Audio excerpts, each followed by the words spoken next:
Hey guys, it's Ruben, and today I'm going to be doing something that it's taken me I think over a year to do and to figure out. I have a huge amount of gratitude towards my team that has taught me and that has been there by my side, learning together on how to record a business podcast. We started making a lot of mistakes, and we've evolved the process.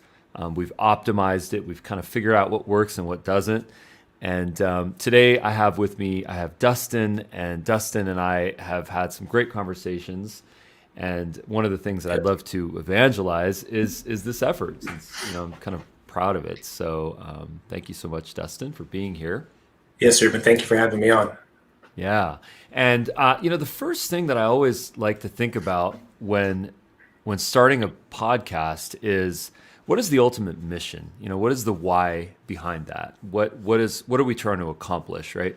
It's one thing to express ourselves, to journal and to sort of document our lives, but it's also another thing to build something into a larger brand that serves a larger mission. So what I might ask you to think about is, what is the brand? What is the mission? Who is the target audience for the podcast? These are not things that you need to know now, but I would just Yeah. encourage you to think about some of these things. The other thing that I would say is, most podcasts don't continue. They drop. They stop. Okay. It's that rule where 80-90% of the people give up. And the reason why that happens, I think, is a couple of things. Number one is there's no monetization strategy, right? It takes away from a business process, keeping the lights on, paying the bills. It takes away from that. Yeah. And that's the number one thing that I would always encourage people to think about and to get ahead of. Because if you are 3 episodes in and you realize that, hey, you know what? This is taking away from my work and it's hurting me, it's not going to scale. You need to stop that immediately. So, in an effort to get ahead of that, what I always recommend is to integrate the monetization strategy into the overall plan. It could be short term, it could be medium term, it could be long term, it could be more of a brand play, personal branding. It's just a very important thing that we're all thinking about on LinkedIn as employees of companies, but also as individuals. Yeah. So, any specific questions about any of those? Anything you kind of want to workshop? Yeah. The first thing that comes to mind is really to identify my why behind this. I think I Mm. can vaguely say it. It's to connect with people and connect with this idea around therapy farming, or what it is to have a therapy farm. Um, but the main mission behind it is I want to see people heal and then see our lands healed simultaneously along with that. But how to actually deliver that in a concise way that makes sense, that grabs people's attention, and it just doesn't kind of go by the wayside of like, oh yeah, that seems like a good idea, but well, now what? Like, what do we do with that? So I really want to connect with people on a heart level and first bring awareness to what is, and then speak to the dream of what could be. Mm. Yeah, that's an amazing vision, and I love that. The way that I think about the branding of a business podcast is, I have my business plan here, Yeah. I have my go to market strategy here, and then I have my podcast strategy here. And part of that business plan or marketing plan might be to find partners, to find co-founders, to find investors, to find customers, to find members of the press, to find all those people that eventually you're gonna need to make all this possible, right? Yeah. In my opinion, the easiest path to success, where you actually sustain this, is to get the people on your business strategy, on your go-to market strategy, to be the same people on your podcast schedule. Okay. The reason why this is valuable, most of the reasons are obvious for this, because you're building a relationship with folks, you're getting ahead of a problem that you're going to face, Yeah. but more importantly, you're learning, and as you develop your strategy for your business, your vision, whatever you want to bring to life, you're pivoting that in real time. The hardest thing to do for a startup, for something new, is to raise money, for most of us at least. It's Yeah. very challenging to raise money. the people that fund businesses are sometimes the best people to get the feedback from, right?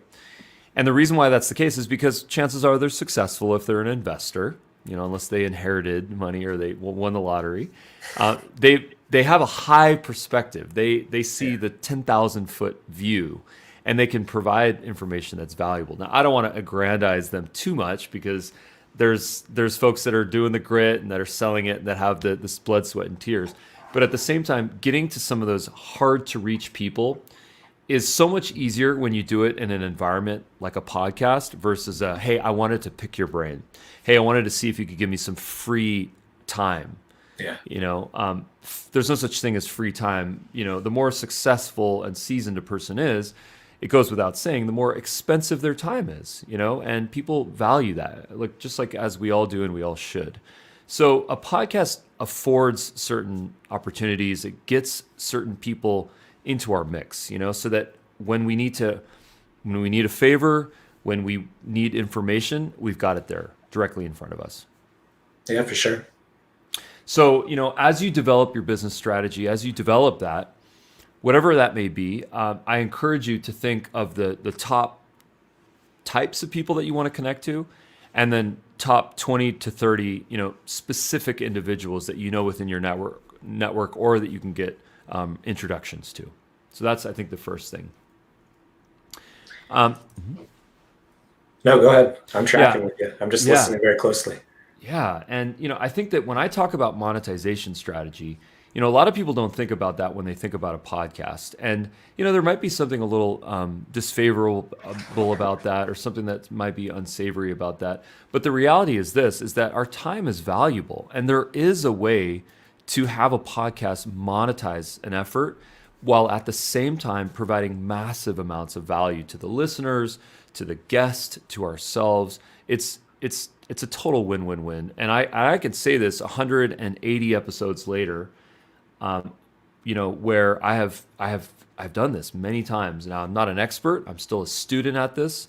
I'm growing. It's a small podcast with a modest audience, but it's been phenomenal what I've been able to do and the relationships that I've been able to build and the things that I've learned. So, I think that sort of covers the why, the kind of how to kickstart this thing, some of the branding. I think the next thing that I think is really critical here is talking about the coordination, right?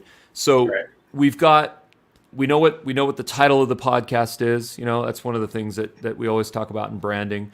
We know who our target guest is. We have a hit list of maybe 10 to 20 folks that we can activate this with. We know who our audience might be.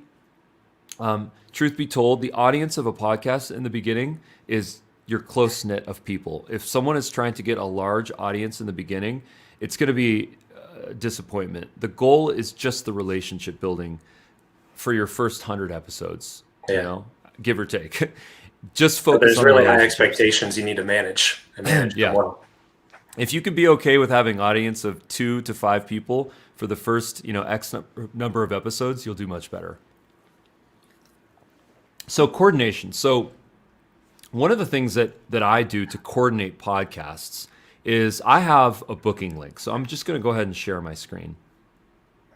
So this is my podcast booking page. Okay, it's a Dubb video, and what I have in this is I have my podcast pitch, and then I have a direct integration to my calendar.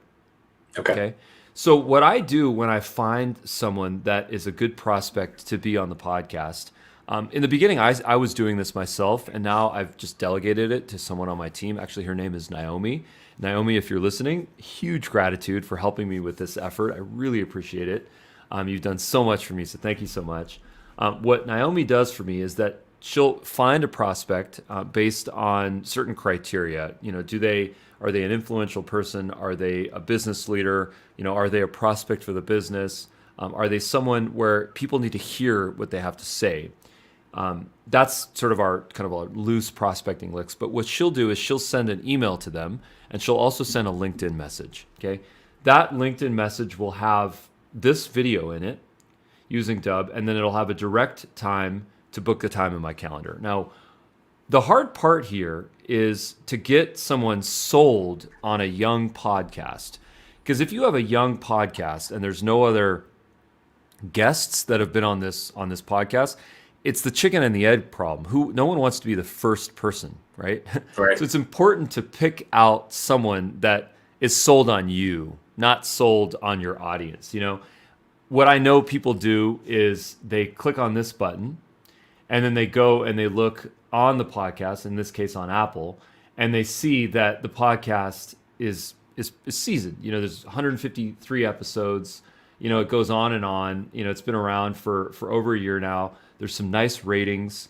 Ratings is another thing that we're going to talk about and why it's so important, and so on and so forth. So once they're sold on the podcast, which of course video does such a phenomenal job with, then they're going to book a time. We shall not assume that people will automatically book a time in our calendar. Not going to happen. They need to be sold on this, right? As many people in business say, especially people in sales makes the world go round, or at least the business world. So once they book a time in this calendar, then what happens is they go to this form, okay? Full name, email address. Have you created an account on Dubb? Now, there's two reasons why we do this. Number one is because we use Dubb as a platform to share micro clips from the podcast. The second reason is because this is our monetization strategy. We want people to check out Dubb. We want to sell our software platform. And when people see the value of it, the light bulb goes off and they say, you know what, I should be using this for my sales effort. I should be using this to get people on my podcast. I should be doing this to coordinate my meetings or to prospect or to just nurture my existing clients. The neuron fires and it monetizes the same thing. In fact, I'm very proud to say this and very transparent that we've had dozens of people that have been on the podcast that have become paid subscribers of Dubb. I'm very transparent about that and very proud of it. Yeah, and I'm likely to become one. I've played around with it thus far. I haven't dedicated all the time I wanted to it, but I'm likely to get on board with you guys. I like what you're doing. Nice. Thank you. Thank you so much. Absolutely. This form needs to be customized. Okay, we need to get into our calendar booking page. We can use Calendly. We can use Acuity Scheduler, scheduler, I think, or Acuity Calendar. Book Like a Boss. HubSpot has one. Schedule Once. There's 6 or 7 of these calendar programs, all of which work with Dubb, which we need to just use for our booking. We should not coordinate the booking times through emails. Are you available on Tuesday at 6 a.m.? No, I'm not. Let's do 10 a.m. No, I can't. I have a doctor's appointment. That back and forth is extremely inefficient. We need to automate that scheduling and coordination process. The other thing that we need to do is we need to add custom fields to it. Okay, so the custom fields that I've added on my form are: what are your favorite topics to discuss? Proposed title of the podcast. I actually let people title the podcast, and 98% of the time, I stick with that title. And I'm going to explain why I do that in a minute. Their Twitter account. Please provide high volume niche hashtags we can use to drive more traffic to the podcast. For example, LinkedIn, small business, etc.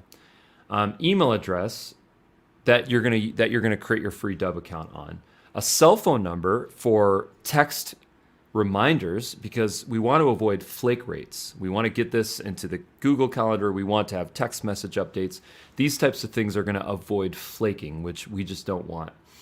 And then, of course, they fill out that form and they book it. Now, once this activates, what happens is, in this case, Naomi from my team, what she does is first of all, the poster of this gets an email notification that's fully automated that says, please meet at this time. Here's some prerequisites. Here's the proposed title, so on and so forth. But then what we also do in addition to that is Naomi from my team, she actually creates something in our calendar, in my calendar, and she invites the guest, okay? And she puts all of the information in there. And then she actually adds some other things like, please be prepared, please have good audio, please, make sure that your video is good. This is a video podcast. And then, of course, she adds the StreamYard link.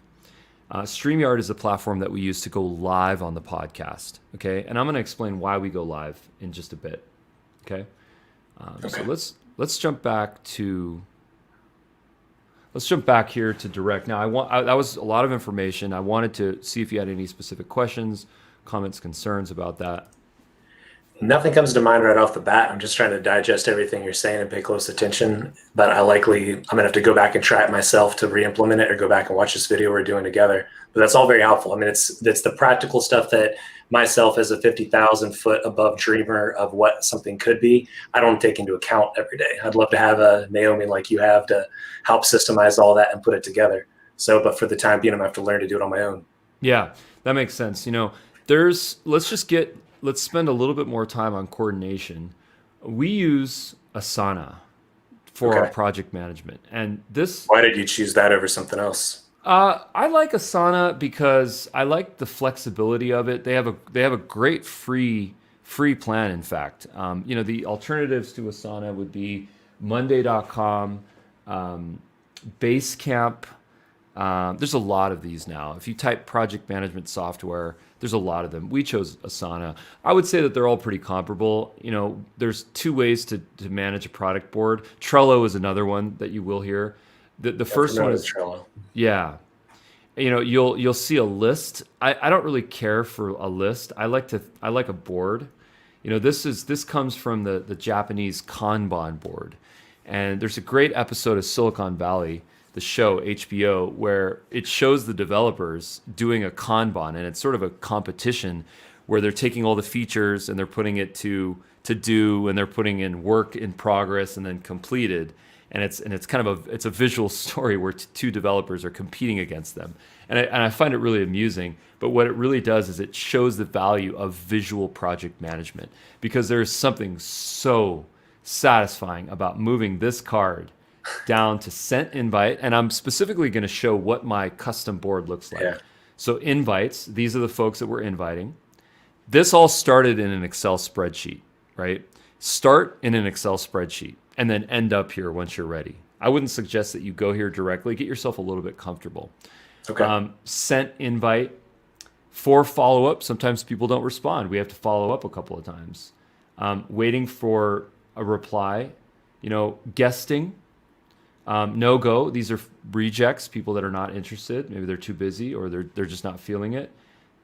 To do, here's some activities here. Here's some progress, which is social posting. And then done. We've recorded the video. We've posted it on social media. We've cut it into micro clips, which I'm going to get into in a little bit. That's in the distribution realm. So this effort is a very manual but also automated effort, and it feels really good to have the process so that we can visually watch the system moving from one piece to the next. Okay. And it feels much less anxiety inducing too. Like if you go back to the list and all you see is a list of hundreds or thousands of people's names or businesses and notes, it's too much. Your brain wants to short circuit and think, how in the world can I get all this accomplished today? But I like this layout. It's a nice user interface. Yeah, it makes a lot of sense to me. What I'm going to do here is I'm going to show a specific task. I'm going to find a nice baked up one. So in this case, what we've done is, there's not a lot of details in here, just because I think as you mature more with these tasks, since everything is known and trained, that we don't need to put all the micro tasks in here. So I think the purpose of this agenda that I have here is to really go through the micro tasks. This is really a lot of those tasks that might exist in the Asana. So let's keep moving here. Prospecting guests, booking times, meeting platforms. I think it's important to jump into this meeting platforms. So there's a couple different options here. There's Zoom. Zoom is obviously great. We're all familiar with it. Zoom does have live streaming capabilities. A lot of people don't know that. You can actually take a Zoom meeting and you can broadcast it to, I think, Facebook or YouTube. I don't think that they have simultaneous casting. It's important to note that, okay? The platform that I recommend using is StreamYard, okay? And that's what I'm doing right now. If folks want to check out StreamYard, we actually have a link for it, which I think affords some sort of a discount. This is our little referral link. It's dubb.com/StreamYard. So to click on that, if you're interested, you can kind of get a free trial, I think. And I think what's really interesting about it is that it allows us to schedule a live video, and let's just get into some screen sharing here. It allows us to schedule a live video and then broadcast it to simultaneous social platforms. So this is the exact live video that you and I are in right now. This is a little bit meta, actually, because we're in the Dubb Facebook page. It's live streamed over there. It's also the Dubb Facebook group, the Dubb support YouTube channel, Periscope, owned by Twitter, which actually appears on Twitter, and then Twitch, which is not very relevant. It's mostly for gaming, but we just kind of use it just because why not? So this video, as we speak, is being streamed to all these platforms. Now you might ask, well, why do you decide to stream your podcasts in video and be live? And the answer to that question is because I might call it forced accountability. When you record a video and you download it, it needs to go through an editing process, a distribution process, an upload process. The reason why you might not be going live is because you don't know if there's going to be a mistake, if there's going to be a flub, if a dog is going to enter the frame, if a kid is going to come crying, and it's going to mess up your live stream, right? In which case, you got to do editing and you got to fix it, you got to repair it, you got to put Band-Aids on it. Now, yes, it's safer to do a private recorded session, edit if you need to, and then upload it. But it requires so much more time, and the delay that inevitably happens makes your podcast not as much of a live experience. So that's why I prefer to live. I have recorded conversations that I did a week ago or 2 weeks ago or 3 weeks ago, which are still going through the editing process because there's other priorities that just have not made that possible. In this case, I always know I can go to YouTube, I can go to Facebook, I can go to Twitter, and I'm going to have a link that I can share with the person right afterwards. So in about 10 or so minutes, when we wrap up this video, I'm going to share with you this recording. It wasn't perfect. I made some mistakes. There was a couple of ums and delays, but at its core, you're going to have a pretty usable video, and I'm pretty psyched about that. You make some great points there. I mean, the risk and reward, to me, there's little risk and a lot of reward to do it this way, to live stream it. I mean, the only risk is, like you said, there's a flub or a kid walks in or dogs barking. So what? I think it even adds an element of just a genuine, more kind of raw delivery of the information. It makes people feel like, oh, these are just normal guys talking about something that's important to me versus it seeming so primed and polished. I think that's a big value add. I love it. You know, when my kids enter the frame in a podcast, in the beginning it was a little awkward for me, but now it's fun. I take my headphones off, I include him or her in the process. It becomes a fun thing. Chances are, if it's a business convo, it's nuked, it's done. But at that point, what's more important, the business convo or family? At that point, why would I want to reject my kids? That's a whole other convo, which I won't get into here. Yeah, we could talk for quite a bit of time on that. Yeah. So. That's also damaging. So, in this case, you just got to be comfortable with it. It just takes time. The great saying, it's only as awkward as you make it. It's so relevant for this. If you feel shame and embarrassed and terrified, the person's going to feel that. Yeah. And they're going to, it's not what's happening that's going to, barring some egregious things like a naked family member coming on the frame or something like that, it's only going to be embarrassing in the way that you react to it. Another great saying is business and living is not what happens to us, but it's how we respond to things. And again, this is a whole nother conversation. But the point that I'm making is distribute quickly because you don't want to get this stuff stuck on your hard drive. Yeah. And two, might prevent you from ever sharing it. Like if you have too much time in between, you might start to overanalyze and rethink it. I think it's best just to let it go to the world. Yeah. Once again, a shout out to Naomi. Another benefit of doing live is that as you start to build your audience, I can see that there's live viewers in this video right now. It's really exciting. I can see engagement. People are liking comments. I can see that. It's real-time validation. Now I have a choice. Do I incorporate them into the convo? Do I say, "Hi Naomi, thank you so much for joining us. Gratitude." Do I do that, or do I not do that? It's really your choice. Sometimes you don't want to include comments because it strays from a stream, but sometimes you do because it's just real-time information. That said, what's up, Naomi? Thank you. Let's keep moving here. I'm just going to stop sharing my screen. Any questions, any comments before I move to the next bit? No, I think you're doing a great job thus far. Cool. Let's keep it going. All right, cool. So now let's get into, recording, right? So now we have the person. We're in Zoom, we're in StreamYard, we're in some other recording platform, and we're actually going through the process. So I think since this huge microphone is staring right at me, I'm just going to get into this right now. I'm going to start with the tech, okay? So the first thing is that what I have here in front of me is the Yeti Blue microphone, which is the larger one. This one is actually designed to have 2 microphones, so I can put it to the 2-person setting, or I can put it to the 1-person setting. Okay, this is not a hypercardioid mic. It's not one of those where you keep it really close to your face, where you get that ASMR, that really crisp voice. This requires a little bit of distance, right? It's just I don't want it to be too kind of in my face. It's a choice. If some people like that sound, that Howard Stern sound where you can literally hear the crisping in the mouth, you want to get it. Yeah, you want to get the one of the Shures or one of the Audio Technicas, one of those. So, I really like this mic. Just make sure you monitor your levels and don't keep it too high. The webcam that I have is a Logitech HD 1080p webcam. What I love about my setup on my webcam is not necessarily the camera, but it's actually the gyroscoping arm. This is my favorite thing about this, because if I want to change my flow, if I want to stand up, I can stand up. If I want to move around a little bit, show off my guitars, I can do that. If I want to be dynamic, I can do that. Whereas if you're using the webcam on your laptop, you're kind of stuck to it. Now you can go like this or go like this, but that's limiting. It's limiting. So I really like this dynamic. You can move, if you want to move. Is the one you have that you're talking about wireless, or does it have to be plugged in via USB? I'm living in a non-wireless world. I'm so glad you mentioned that. Nothing is wireless in this setup. The podcast has a USB mic. The webcam has a USB a plug, I should say.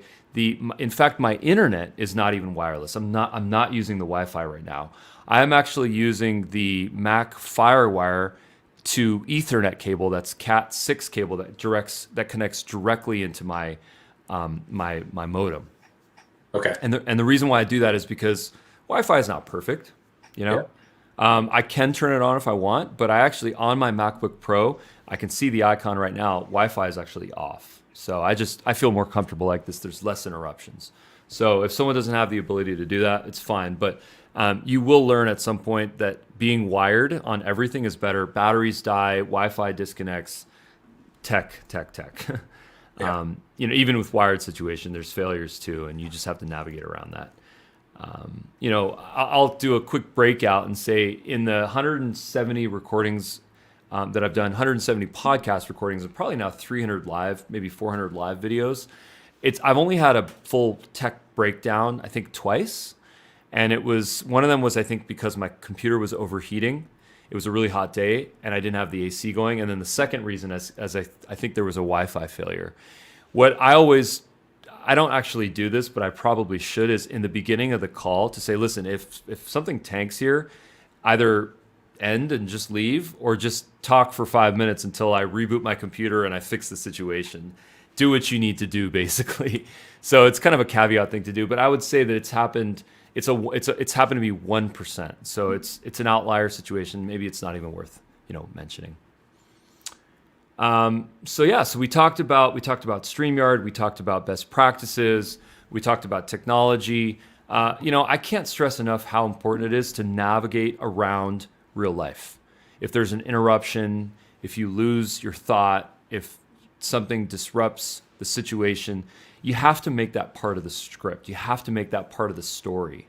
If you don't, you're going to feel uncomfortable. You're going to feel a certain amount of anxiety. For example, right now, I'm feeling really hot. Like I've got my sweater on. I've got this layer on. I'm just going to take a moment to shut my heater off and just make myself a little bit more comfortable. Because if I don't, then I'm just going to feel stress.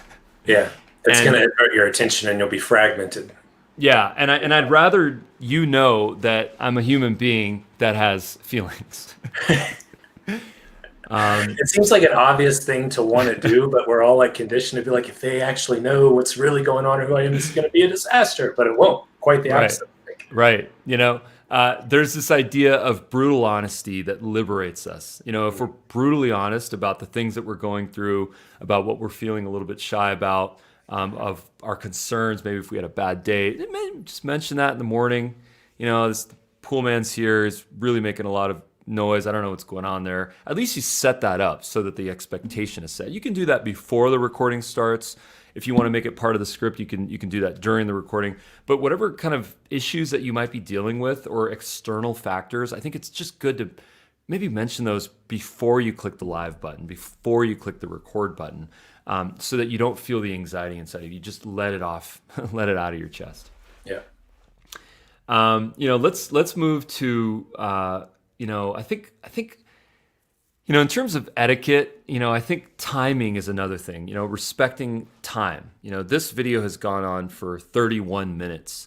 I think when I pitched this to you, I think I said approximately 30 minutes. So I know in my mind that you probably have a meeting in the next 10 minutes, and also that I just need to respect a matter of time. People, your viewers like a consistency. Podcasts that are 30 minutes, give or take. Those are effective. If you're like Joe Rogan and if you could actually do it, do the marathon and go 2 hours. Not recommended in the beginning.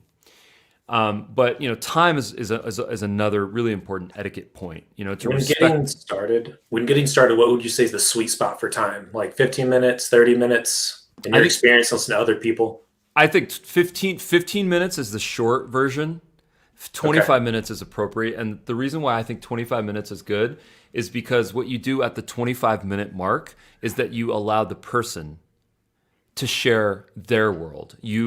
This is so critically important. If you notice in that forum, I have their LinkedIn URL, I have their website address, I have their Twitter name. I always, 100% of the time at the end, 95% in, I always say, thank you so much.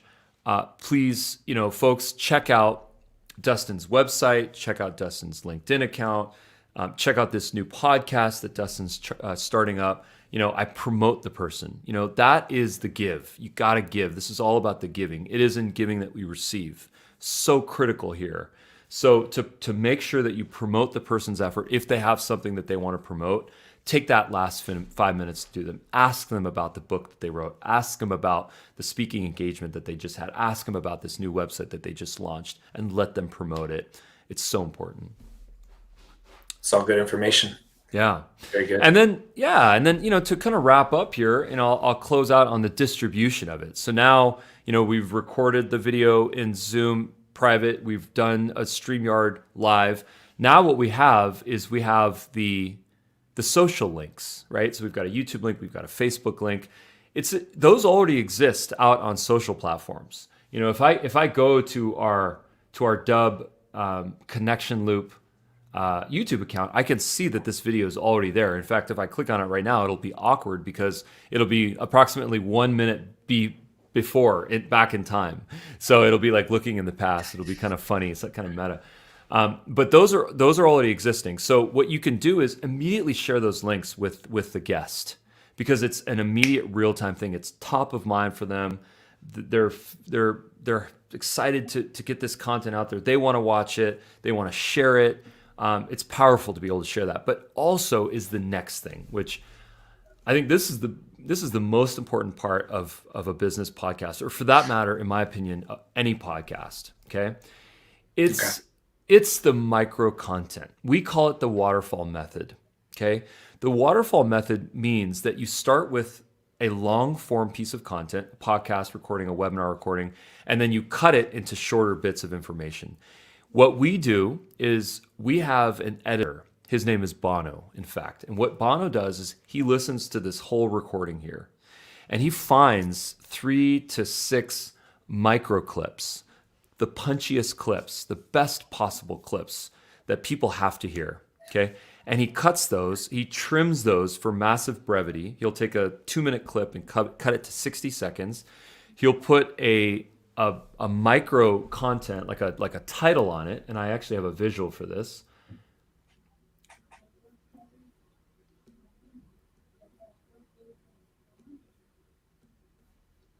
So this is what actually one of those micro contents look like. This was a 30 to 45 minute podcast that I had with Tony, and this was created in Adobe. There's all sorts of great programs for this. Capwing has something, Wave.video has something, InVideo has something, or what we did is we actually custom built this using Adobe Premiere and Adobe After Effects.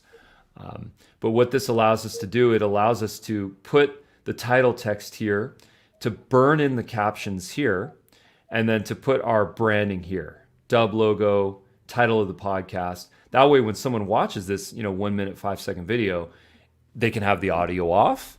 They can watch it for 3 seconds and see the Dubb logo. There's so many things that can happen here. What we also have here is we have a custom thumbnail, which I don't think I can show right now, but before this video gets uploaded, we have a really nice image that we use to kind of promote this. It's not the beginning of the video.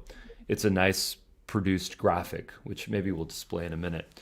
The other thing that I want to say, just as a little breakout moment here, is this idea of, here's, by the way, the graphic image that we create. It just showed it for a second, and then the video audio played. So hopefully you caught that. Yeah. But what I think is really important here is, as you notice, what I'm doing is I'm navigating between a couple of different channels here. I'm doing my screen, I'm going back to my webcam. Every time I break out into a different session, I find myself knowing that there's a little break in the conversation. That is where we use filler words. Basically you stutter, there's a little break, there's an awkward break.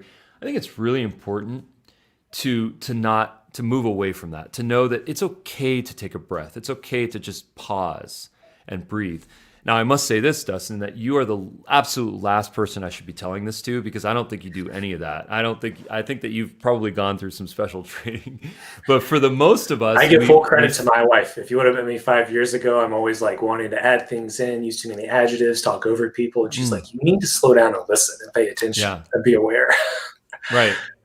Right. So important. It's so important. Yeah. I just took a sip of my beverage. A lot of people don't do that. A lot of people think that that's awkward to do that. Yeah. Cheers. So I think it's important to just make yourself comfortable. If you feel thirsty, if you need to hydrate yourself, because 5 minutes later, it's going to be a lot worse. Okay.